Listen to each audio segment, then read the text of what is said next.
they lost their jobs. They were ridiculed. They were falsely accused of murder. And they've been telling the same story for decades under intense scrutiny.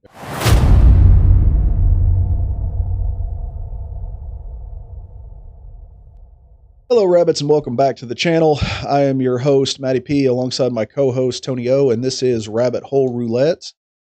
Tony, any current events before we get started?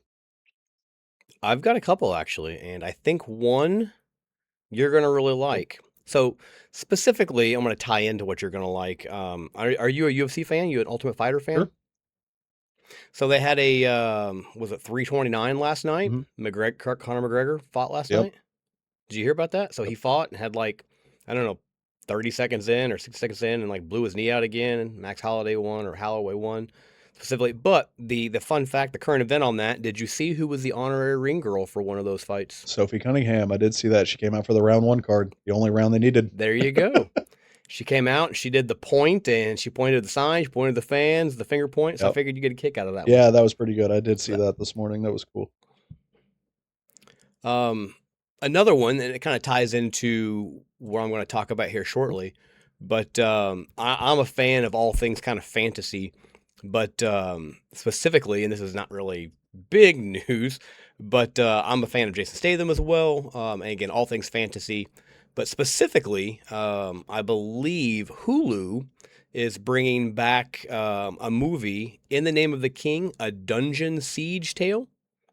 Starring Jason Statham from, I think it was 2008, 2010, something like that. Again, it's very heavily fantasy based.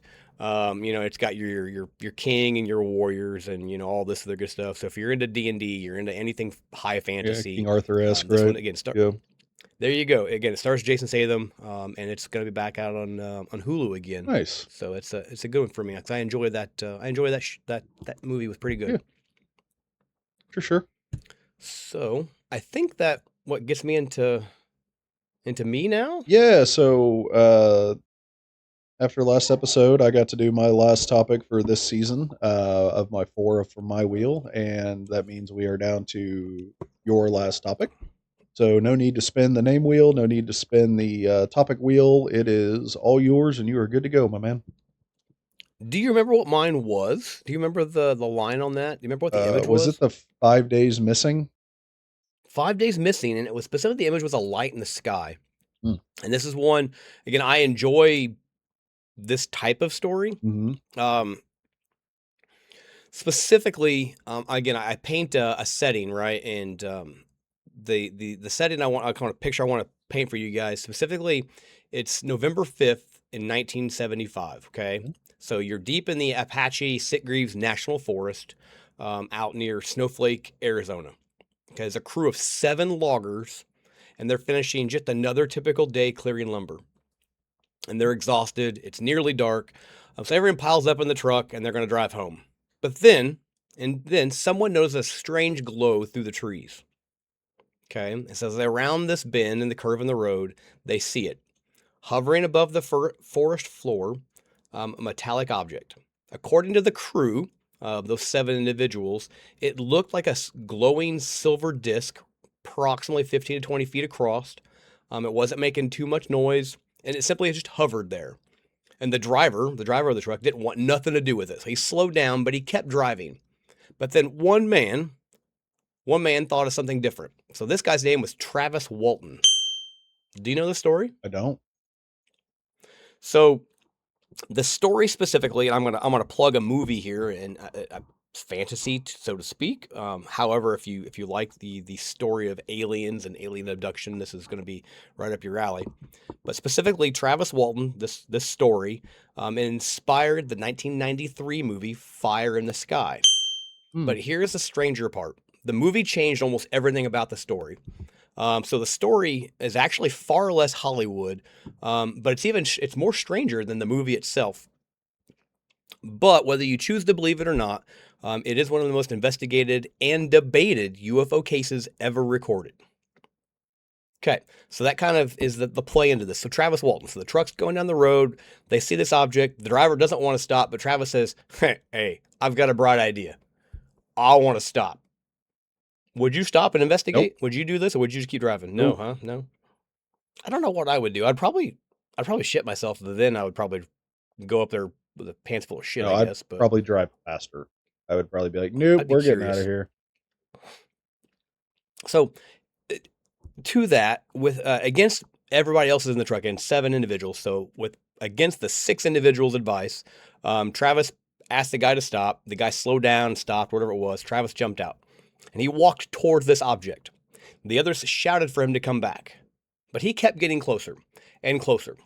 And the claim is a brilliant blue-green beam shot out from the object. The crew said that Travis was thrown backward through the air like he had been hit by an explosion. And the driver just hit the gas and sped away, effectively leaving him there alone, I Oh, good guess, friend. right? When they, right, all 6 of them. But the driver just got spooked. So they went back, okay? And so you can imagine the conversation, that they're having as they're driving away. Oh my God, you just left Travis. He's our friend. So within a couple minutes, the guilt kind of forced them to turn around. They went back to the clearing. Travis, however, was gone. No body, no spaceship, no disc, no nothing. It was just a silent wooded area, a silent clearing, silent clearing. Hmm. In my mind, I'm driving away. You would think one of the 6 would have kept an eye on that object in the sky. I assume you could have seen it for a while, but apparently maybe none of them ever did. Yeah. But they went back to find him, and he wasn't there. What are your thoughts?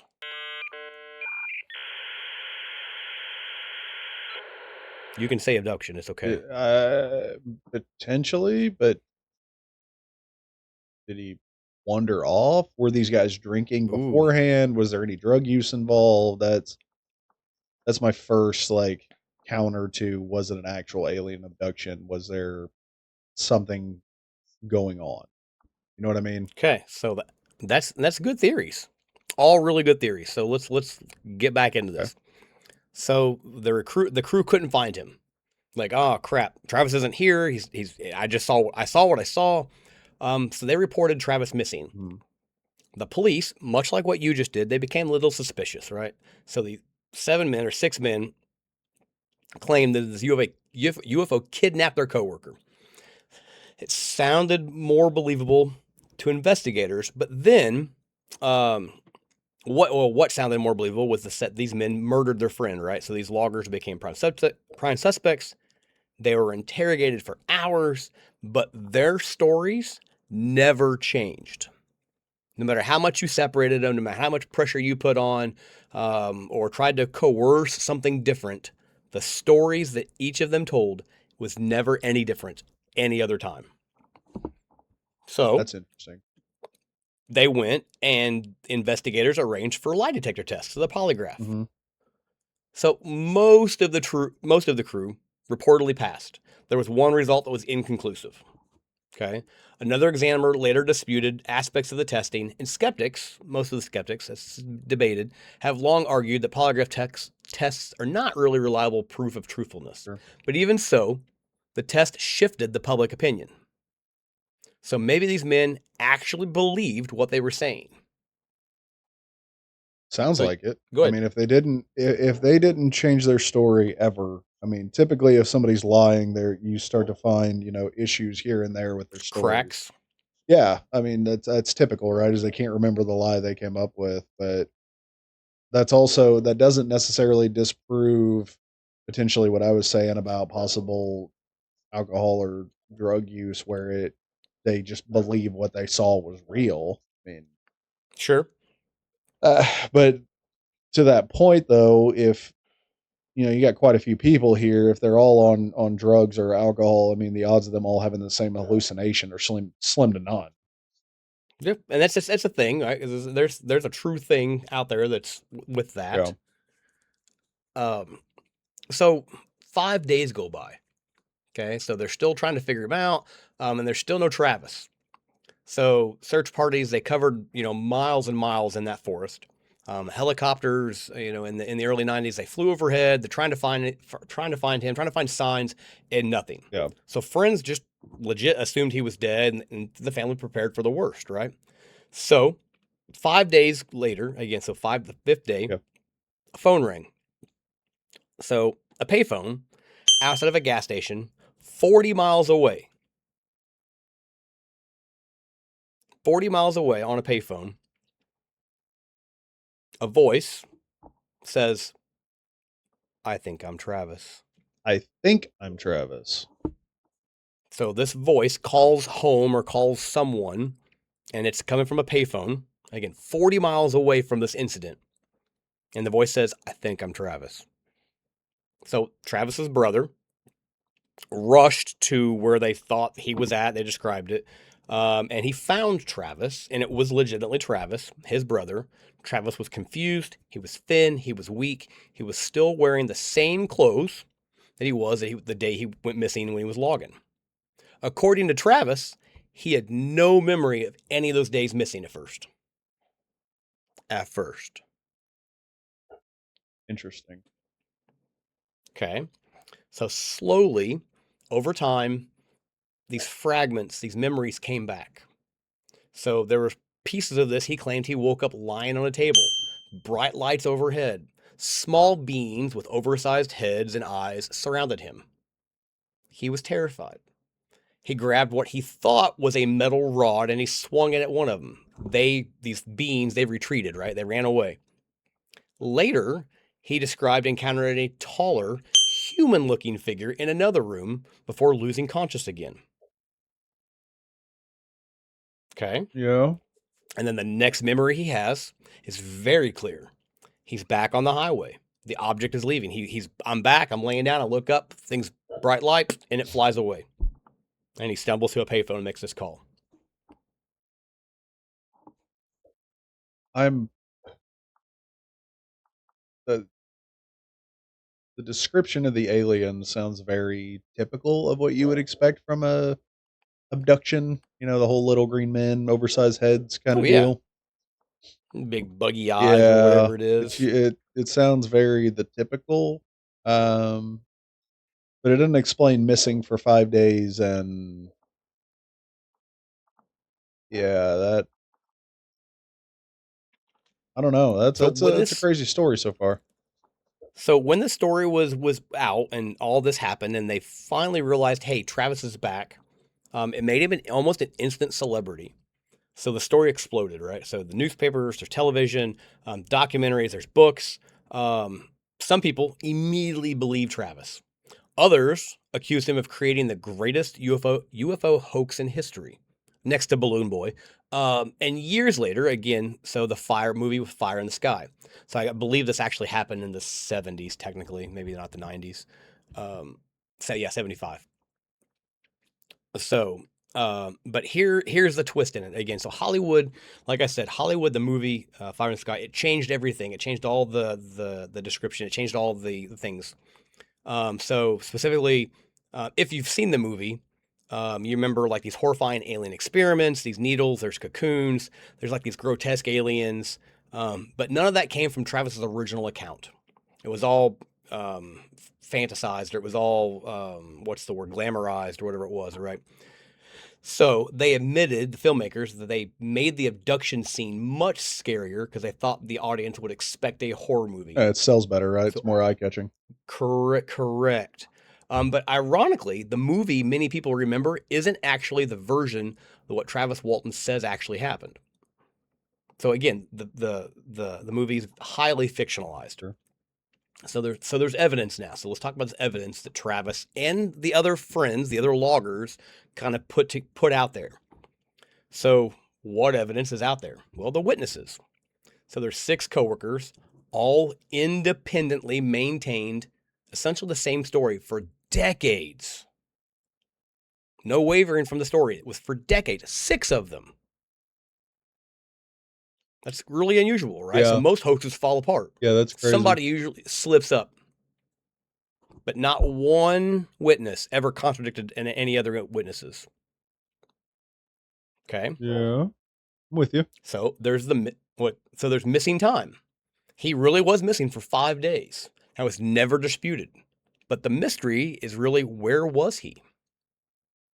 Medical evidence. No definitive physical evidence of alien contact was ever found. No implants, no unusual injuries that proved to his account, nothing conclusive either way. Okay. So here is where skeptics come in. So skeptics or critics are going to point out several problems. Some will argue that the crew, this logging crew, had financial motives, noting that they later received media attention and opportunities that connected the story. Others question, again, the polygraph test. Some believe Travis simply disappeared voluntarily and later reappeared or returned, but there's no independently verified physical evidence, no radar data, no recovered aircraft, no biological samples to support any extraterrestrial explanation. Believers, on the other hand, they counted that the crew gained as much hardship as they did fame. They lost their jobs. They were ridiculed. They were falsely accused of murder. And they've been telling the same story for decades under intense scrutiny. Yeah. If it was a hoax, it required remarkable consistency for over a century or half of a century. Yeah, I mean, So, and I don't necessarily agree with the financial motive because there's no guarantee that going out and telling a story that I was abducted by aliens is actually going to make you rich. I mean, many people have said that and they end up in one of those supermarket tabloids and what is it, National Enquirer or whatever that nobody ever mhm. actually reads other than the cover when you're checking out at the grocery store. So I don't know that I necessarily believe that they plan to get rich off of this. And like you said, when they found old boy, he was in rough shape and weak and wearing the same clothes, and like I don't think somebody would voluntarily do that with the hope of making money when there's no guarantee that you're going to make the money. So I don't know that I agree with that. I do find it fascinating, and it makes it harder to not believe the story that all parties involved tell the same story, never waver for however many years, which makes you think that this is something so crazy that happened to them that it's burned in their brain as a memory. Like they'll never forget it. So the memory being burned in your brain, which is again, I'm going to call back to a previous episode of ours, the dead internet theory and Mm, AI, and I mentioned in there specifically, there are times we're talking about things, and all of a sudden I will see a pop up on my social media page asking me, "Hey, do you want to see this?" or "You should look at this." And knowing I knew that this is super weird. Again, today this is my last story I was going to give for the season for our show. And I want to say it was last night or early this morning. Um, One of the videos in my reel specifically was a video scene of this movie, Fire in the Sky. It's ingrained, it's burned in this image is burned in my head of the Travis Walton of the movie laying on the table. And he's getting like this weird like blanket that then vacuum seals to his mm, body so he can't move. They put some sort of weird mouth thing in some mouthpiece in his mouth, mhm, and they pump something in his mouth. Then he gets these eye clamps on, and then down comes the needle out of this big, I don't know, whatever it is, contraption in the ceiling, and it drops like this goo in his eye that covers it.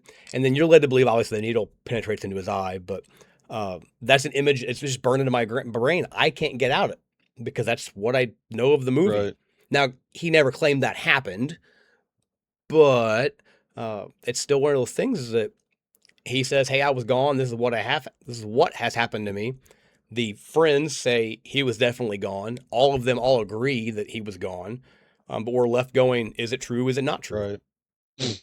Yeah, I mean it's I don't think I've seen the movie. I know of the movie, but I don't think I've seen it. But that It was obviously a book as well. sure. Um, and so some of the skeptics will argue, and I don't know if I'm pro or against the story itself, but some will say that the logging contract that the crew had been working, right, becomes part of the debate. So they say that the crew was behind schedule, and they may have been financial reasons to invent the story, so they could again stop or have a reason why they're behind. Supporters, they allege that the financial incentive was small compared to the years of public scrutiny, and again, obviously the consequences that followed. But even today, that point remains one of the most argued aspects of the case. Were they behind? Is this true, right? What's the reasons for good and bad? And where are they now? Where are these guys? The seven individuals to include Travis. Um, So I saw an interview, or I want to say it was a show here recently. Um, Travis, he had continued to stand by his account for decades. Wrote books, he gave interviews, he appeared at conferences. The members of the logging crew, or the surviving members of the crew, have also always still maintained what they saw that night was real. No one's ever produced any evidence that definitively proves or disproves their story, which is even more fascinating to me after all these years. yeah.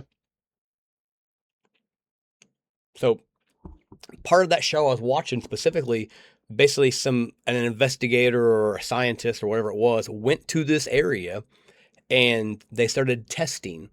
And this is where, for me, the rabbit hole kind of goes a little further and kind of goes more into this alien theory that when they looked at the rings of the trees, if the light is effectively, coming from a certain spot over here, the rings on this set of trees, the closest to the light, Mhm.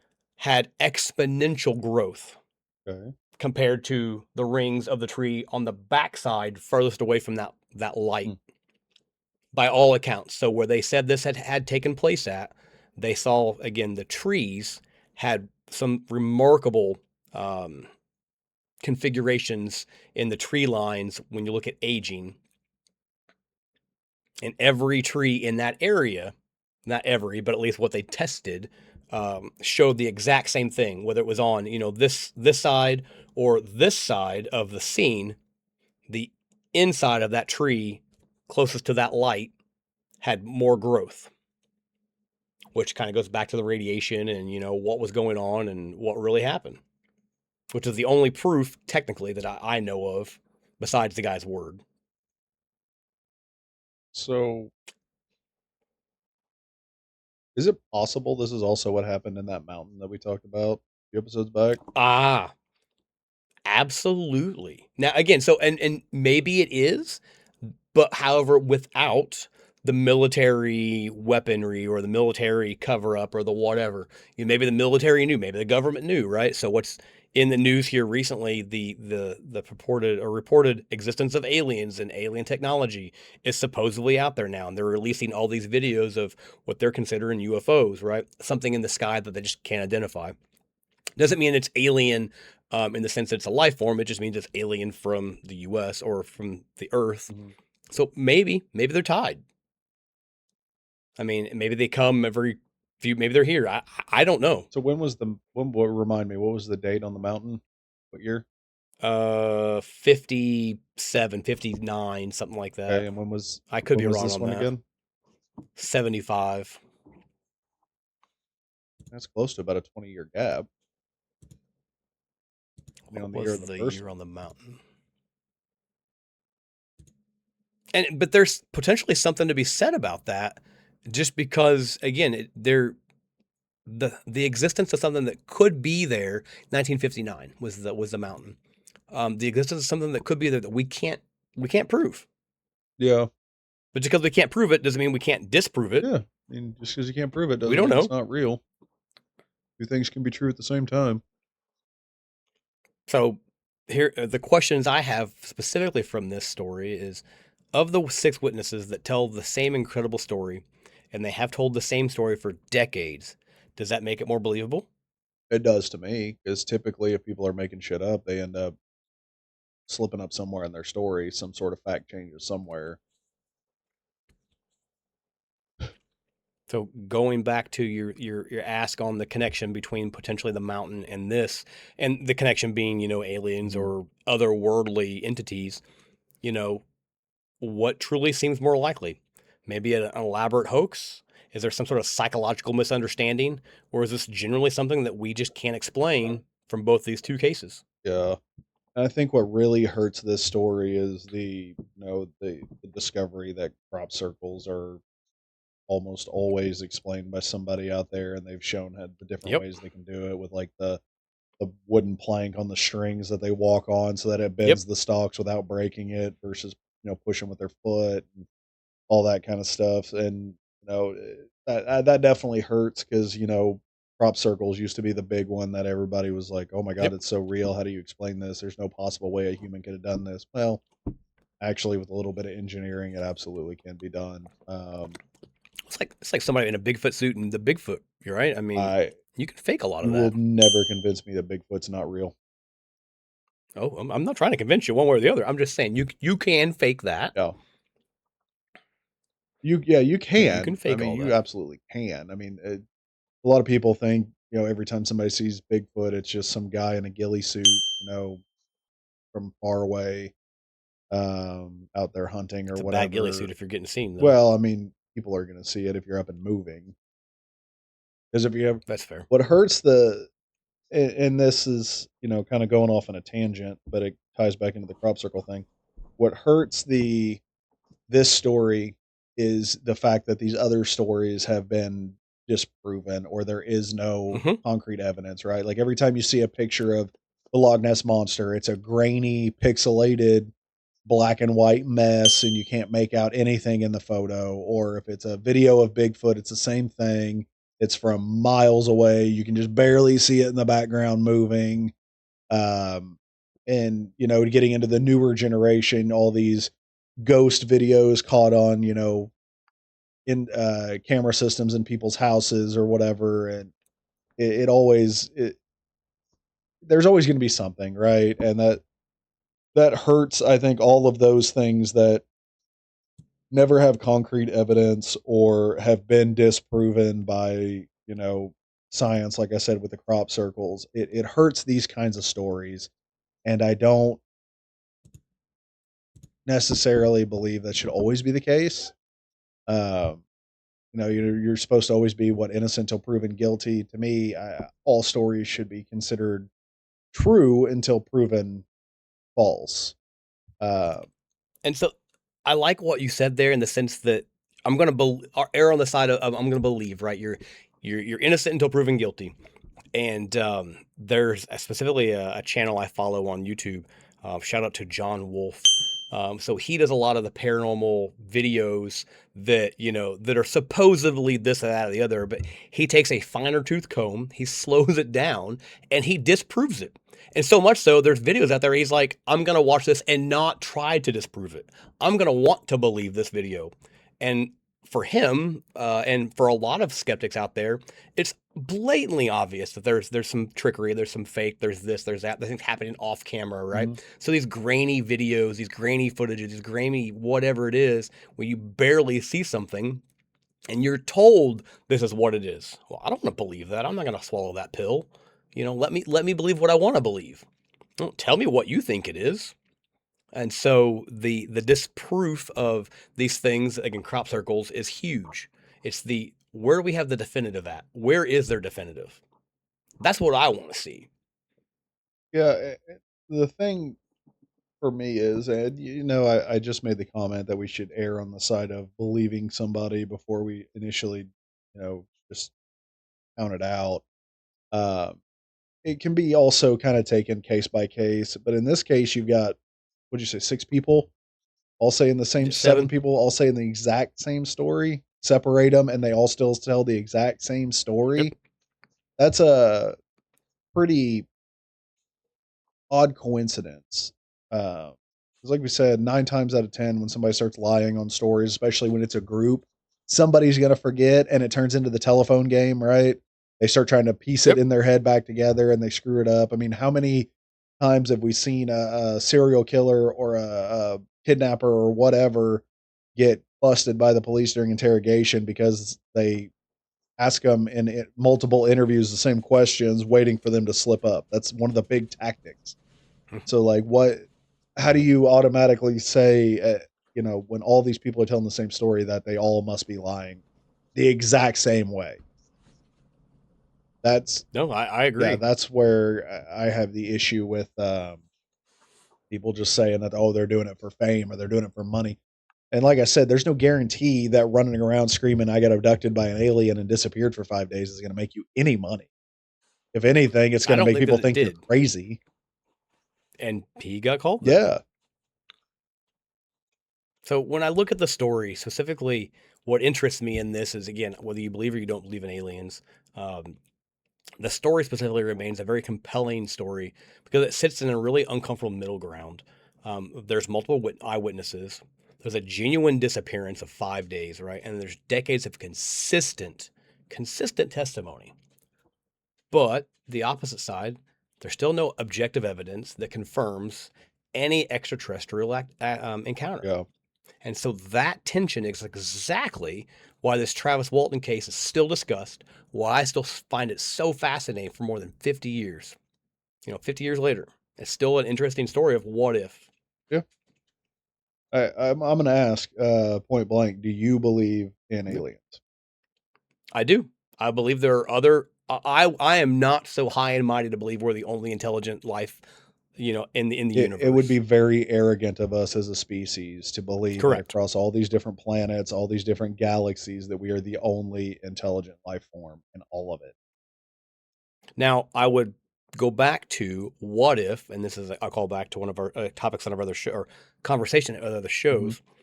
What if we are actually, and this is where you said you don't believe this, but what if we're actually in that matrix theory, right? This is what we're programmed to believe. We are the only ones in this big, vast galaxy of stars, and not just our galaxy, but the Milky Way and beyond the Milky Way and this universe. What if we are fed that and we are the only sentient, and these existence of other things are actually us becoming aware of what's truly out there. We're Hmm. seeing through into this this false Seeing through the reality, this false veil, world. yeah, maybe through the maybe black wall. I don't know. I don't know.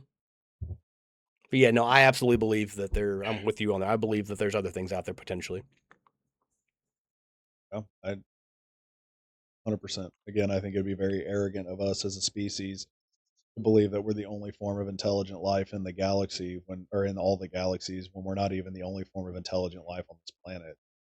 What is it? The raccoons, chimpanzees have all been proven to have some level of intelligence and problem solving skills, one way or another. Yeah. Rats in mazes can figure their ways out. I mean, to say that we are the only species capable of intelligence and communication, when again we're not the only one on this planet that's pulled it off, is Yep. mind blowing to me that people can say that.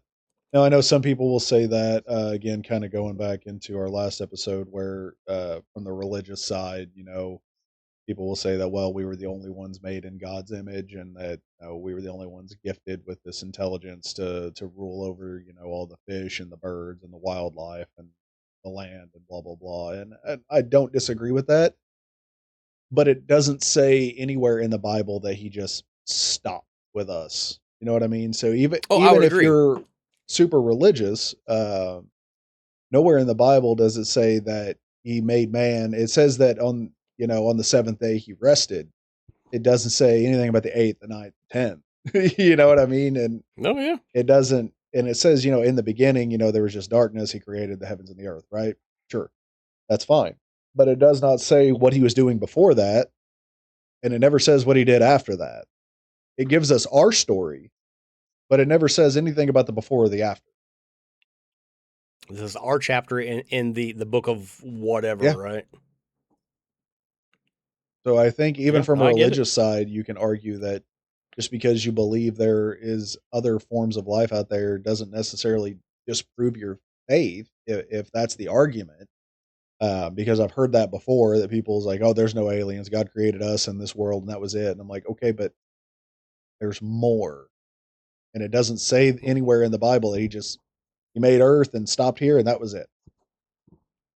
The common misconception to me is always, your image of your religious leader Hmm. or your whatever, right?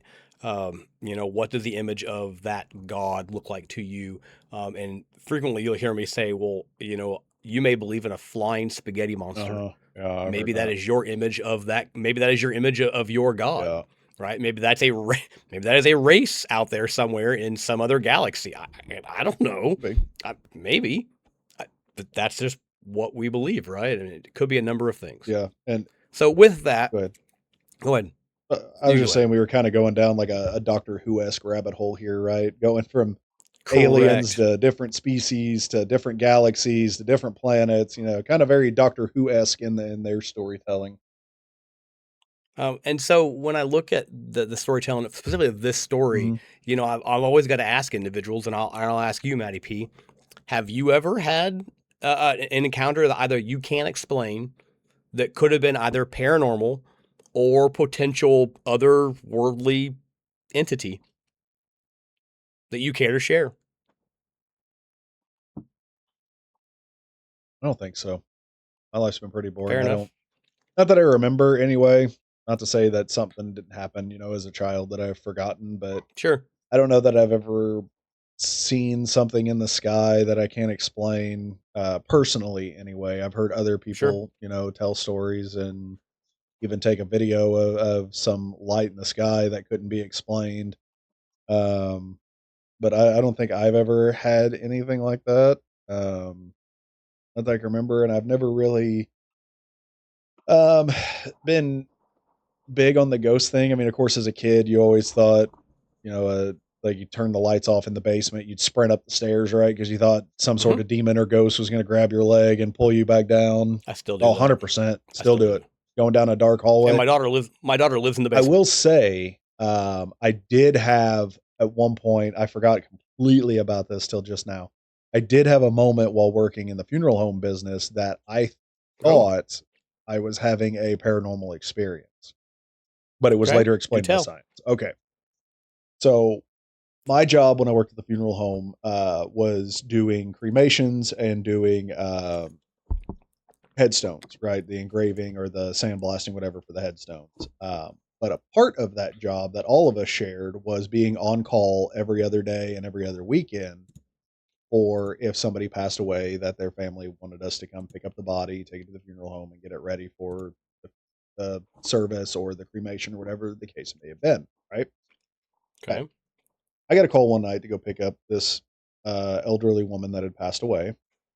Uh, Drove, I forget where. It was a long drive. It may have been one of my many Evansville calls, and that was brutal because I was like 3.5 hours there, 3.5 hours back.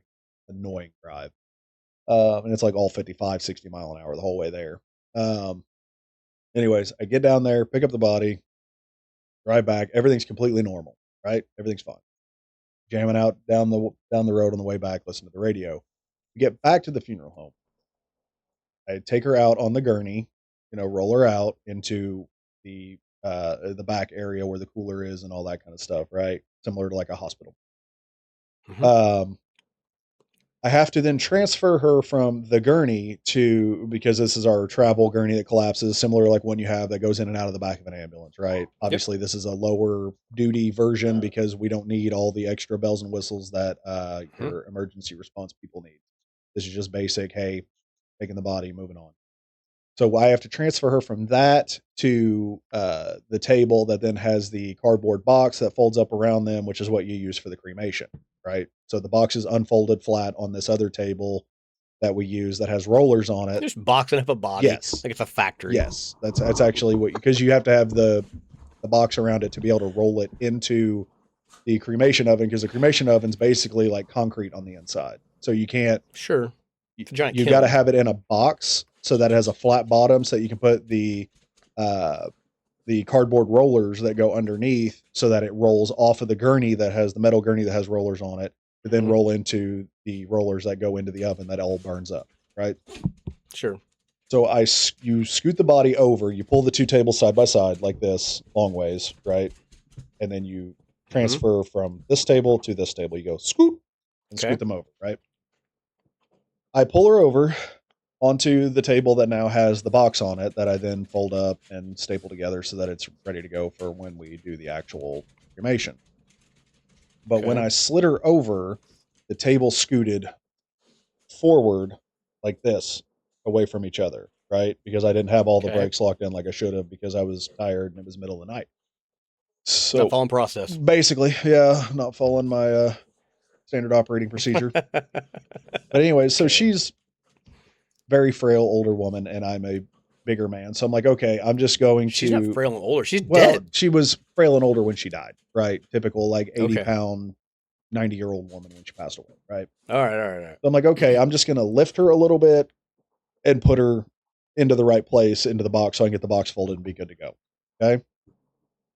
I go to lift her up, and I guess I didn't have her centered properly in my arms, but when I Okay. lift her up, her top half comes up closer to my face than what I had intended.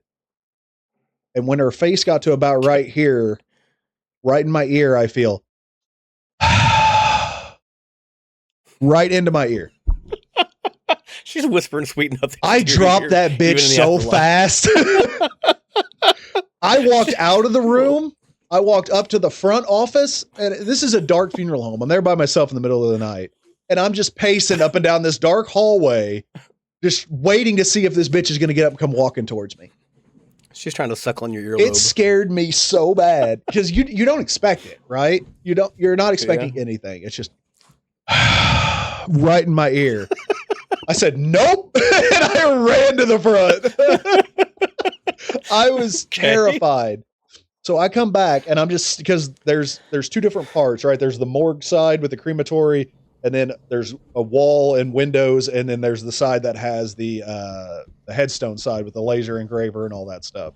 So I'm just standing there, just staring through that window, waiting to see if this bitch is going to get up. I'm just staring, just waiting. Never moves. So I finally, gather up my gonads and go back in there. It's her long con right there. Brother.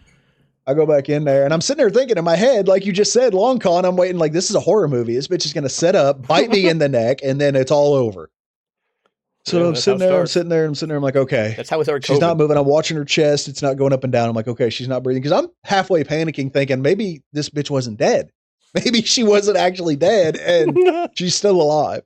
So I'm like, okay, she's good. She's dead. So I finish getting her boxed up and everything. I come back in that next morning. And I go up and I'm talking to the actual morticians, the funeral directors, the ones that are actually licensed to deal with the dead bodies and stuff. And I'm like, hey, I have a question. Have you ever had one of these bodies breathe in your ear? Yeah. And like, oh yeah, it happens all the time. And I'm like, what the fuck do you mean it happens all the time? I've been doing this now for like 2 months and it's never happened to me. What do you mean it happens all the time? And they're like, so what happens is, when somebody dies, there can form an air pocket in their lungs. Mm-hmm. Because typically when somebody dies, you hear that last. I bet it smelled like shit as they die. I wasn't worried about the smell, brother. I was worried about the fact there was a breath coming from a dead body in my ear hole. They're like, oh yeah, it happens all the time. There can form an air pocket, from the lungs or potentially even further down, into the body cavity. That when you tilted her up, it forced it up, via gravity and just came out. Okay. But that's the closest I've ever had to a paranormal experience. Oh, I mean, I am in awe with that because I think that's, I like that science explained the answer, which is, I think, a good thing. I think that's what science is there for. Yes. But there's still things that science can't explain. Yeah, and that's the things that I like. Yeah. So, old lady trying to suckle your earlobe and whisper sweet nothings. Brother. And you, again, dark funeral home, and you had all the lights out like a typical horror movie. Yeah. Yeah, because I was trying to get in and out of there as quick as I could to get back home and get back to bed. Fascinating. Yeah. I had like maybe one light on the, like from the garage thing when the door opens, when you back the van in with the body and everything. Yeah, wild. Brother, I am home with my family, and any light that's on when my family's here with me, I'm like, turn that light out. Yeah. What are you doing? Turn that light out. We got bills to pay. Yes. Turn that light out. When it's just me, my wife works nights, my kid's in the basement. I don't get to see her. And so when it's just me, the lights are on. Every light in the house is on. No, they're on. Every light is on. Hall light, living room light, the light back here, the light up front. Yep. Every light. It's how it is. I can't do it. Yep. So for me, I don't know how you would describe this, but so the human body and the human mind and the psychology with it to me is, I think, the science that kind of disproves some of those things for me. Mm-hmm. But being in a house, I've been in this house with my family for several years now, And like my mom, she had never been in this house when we bought it and moved it, and she passed away before she ever could move in with us. And there are times I will be in this house doing something random. And I know it's my house. I know where the smells are. We have dogs, we have cats. Usually got a candle lit. Like it's very distinct. I'm not saying our house smells. I'm not saying that. Sure. I'm saying I know the smell of my Sure. house. And so when I smell something different, again, when you light a candle, it's a different smell than your typical stagnant air. Right. And so there are times throughout the house I will smell my mother's perfume randomly. Mm. I'll be walking through and I'll catch a whiff of it. And I'm like, what the fuck? And then I'll turn back around and I'll come back through the living room, or I'll be upstairs and I'll come back around to where I just smelt it, thinking it's a smell in the air. Because again, it's my olfactory. It's there. I can smell. Science word there for your olfactory Mhm. system. And I can't replicate it. It's not there. There's nothing there. There's no explanation. There'll be times I'm in and out of my garage, and I'm coming home from work, and my dad, who passed away many years ago, and he was a lot of times always out in his garage, and I have things of my father's in our garage. And I have these signs and different things, and I will get out of the car, or I'll walk through my garage, and I'll waft through again a smell Mhm. where it's like, and I have just, I think in my mind I have looked at something that was my dad's, like the license plate on his old truck, right? Mhm. And then moments later, I smell this smell. And again, the psychology behind it tells me that I have a memory that I'm not remembering, but it's there. And the memory that comes up, rather than being a visual or a mental picture, is actually a smell that comes through from my brain that says, oh, yeah, here, this is associated with that memory. Yeah. So in my mind, again, psychologically, that's what I think is playing on. But the paranormal side of me says, maybe the motherfucker's here. Maybe that some bitch is walking through my house. Again, I don't know, Just right? Maybe they messing with are. you. Again, I don't know. Yeah. I don't know. But that's my take on it. And my wife, God bless her heart, as every Southern woman would say. God bless her Mm. heart. I think she's sensitive, and I don't think she tells me because she knows it scares the shit out of me. Oh, But I think she can sense those sort of you think she's things. clairvoyant? I'm not I'm not saying that. I'm not saying that she's a medium or anything like Mm. that. I'm just saying I think she's a woman. She has an uncanny ability to sense some bullshit.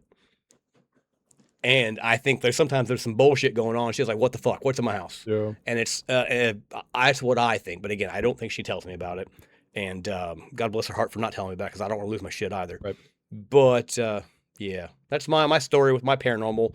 Again, not alien related, but it's still an encounter that I have that's out there that's unexplained. Again, very similar to this Travis Walton story. Right or wrong, good or bad, believe, don't believe. There's still things that are out there that make people question and talk about it all these years later. Yeah. But I mean, it makes sense to draw the paranormal into the alien debate, right? Because they're in the same category of, people either 100% believe that aliens exist or Yep. ghosts exist, or they 100% believe they don't, right? Yep. And you're never going to be able to convince one side or the other of who's right, who's wrong. A- And it's because there's enough evidence and stories to support that it's potentially true, but not enough out there to confirm that it's true, is the problem. Because a lot of Yeah. people will say the government covers up the alien thing, and a lot of people will say that, oh, well, like your Ed and Lorraine Warrens, were a complete hoax and Yep. debunked everything from like the Conjuring universe everybody's pretty familiar with. But there's also evidence from people's accounts and some audio recordings, and it's tough to 100% say either way, and I think that's what makes it such a polarizing topic for so many people to always discuss. Are aliens real? Are ghosts real? Is Bigfoot real? Is Loch Ness real? Eh, there, those debates just have always stood the test of time because nobody can definitively say either way. Correct. I think, I That's think, correct. Science can only tell you what a little yeah, bit. and I think that's what's fascinating. And I think this story in particular is fascinating because you had multiple people telling the same story for years. You know, you never had anybody stray. The guy was in fact missing for 5 days, found with the same clothes, found, you know, couldn't remember exactly who he was, had vivid memory, didn't remember at first, and then later on started having flashes of memories. Which, if you get into Yep. the mental health side of that, you know, the psychology side, you could say that he was repressing it at first because of the trauma Yep. he went Yep. through. So there is science to back what he says, but there's also not enough evidence to prove it 100% beyond a shadow of a doubt. Nope. I agree. I agree. Well, that's my story. That's the story of again the movie Fire in the Sky, Hmm. but the true accounts of Travis Walton, much different than the movie, but still very vivid and widely discussed and debated years later. Yep. Nope. Good story. Kind of stories we like around here. Yeah. So we went through a lot of topics over this season, right? Yeah. So we had some cults, Cool. we had some potential alien, Yep. we had a fascinating, interesting man of the world. We had a lot of different things that we covered this season. Cannibalism. Cannibalism was I forgot about cannibalism. Yeah, AI again, The the dead noteworthy internet. AI Yep. stuff. Dead internet theory. It was a good season. I think it was a good first season. I'm curious to see what Yeah, we no, can I do would with agree. season two. A lot of rabbit holes out there, rabbits. Give us some suggestions. Yeah, I again, we do want to hear your guys' suggestions for some good topics that you want to hear us delve into and discuss together. May potentially do some traveling with this show, go to some on-site locations around the area that we've got some stories on. That could be fun. Maybe a season two debut of Rabbit Hole Roulette on the road. Oh, I like that. Hmm. I like that. I'm okay with that. And again, as a season finale, as the last episode, this kind of just wraps up all these episodes, all these topics. Um, Either way, for me as a co-host, as part of this endeavor, I thoroughly enjoy just getting here and just kind of just talking through some of these things, or even listening to some of the topics that I don't know about, and that's what this truly is about. Now, any of these rabbits, or you and I, or anyone can take any of these topics and truly delve even further, and that is what we hope to accomplish, right? We want individuals to learn a little bit of something, and go, oh, I didn't know that. Let me look that up Yeah. and find something more, because there's always life is full of something more. Yeah, I mean, this channel and these discussions aren't meant to be the end all be all definitive. You watch, you know, an hour of us talking about it, and that's all you ever need. This is meant to also then start your own personal conversations with whoever, and see what you think about it too. Because that's the point of the rabbit hole, right? Is that, you know, a lot of the topics we discuss, with the exception of a couple meme topics, you know, with like Steven Seagal, for example, is there's no definitive answer or conclusion to any of these. Even with the Waco incident, you know, that's still highly debated on what actually happened. And there Hmm. was three government agencies there and a ton of people, reporters, everything, and there's still debate on what Yeah. exactly happened. Nobody says definitively who shot first. So, you know, we're not here to necessarily hit these topics and be like, and this is all you need to know, and we'll see you in the next one. This is meant for you guys to start doing your own research as well and potentially get you interested in a subject or a topic that you may not have even heard of or thought you would have been interested in. And I think that's where the fun comes Likewise, if from. if there's something with these topics, chime in, tell us. I want to hear your view on some of these, right? So you frequently Mm. heard us say, rabbits comment here or rabbits comment there. That's important to us. Your view is equally important as what we've got to talk about here. Now, I'm not saying that we're going to go out there and be like, oh, don't argue with you, but it's still other pieces of this that we may not know, right? And add some tidbits to this. That's huge for I us. would be curious out of our audience what percentage believes in aliens and what percentage believes in ghosts, and if there's a correlation between those two. Ooh, that's a solid one. So comment That's a below. solid. Do you believe in aliens? Do you believe in ghosts? Maybe we can even make a poll or a quiz on this one. I think we could do a poll on YouTube, on this episode of do you believe in ghosts? Do you believe in aliens? And I'm curious if anybody fills it out, who what the correlation would be between the amount of people that believe in aliens, believe in ghosts, and are they the same people or are they different people? I will say we've got 62 subscribers. We've got a lot of views on these Yep. episodes. I'm hoping we have just as many people that We pop onto that poll and give us some we answers. just celebrated 50 last week, right? Yeah, Yeah, so 1 week to the next, already added another 10. 12. and that's what we're trying to do, Yeah. right? That's the main thing. Multiplying like bunnies. That's the hope. But anyway, Matty P, that's what I got. All right, Tony, you want me to take us out on this one then? Yeah, this is let's do us some justice and let's go out with a bang for the last episode All here. right, guys, that is the last topic for what we're calling season 1 of Rabbit Hole Roulette, and we may do a season finale episode just to wrap it up, just for funsies. But that is it for the original 8 topics we selected for season 1. We hope you guys enjoyed. If you followed along this far, be sure to subscribe if you haven't already. Like, comment. Again, comment. Do you believe in aliens? Do you believe in ghosts?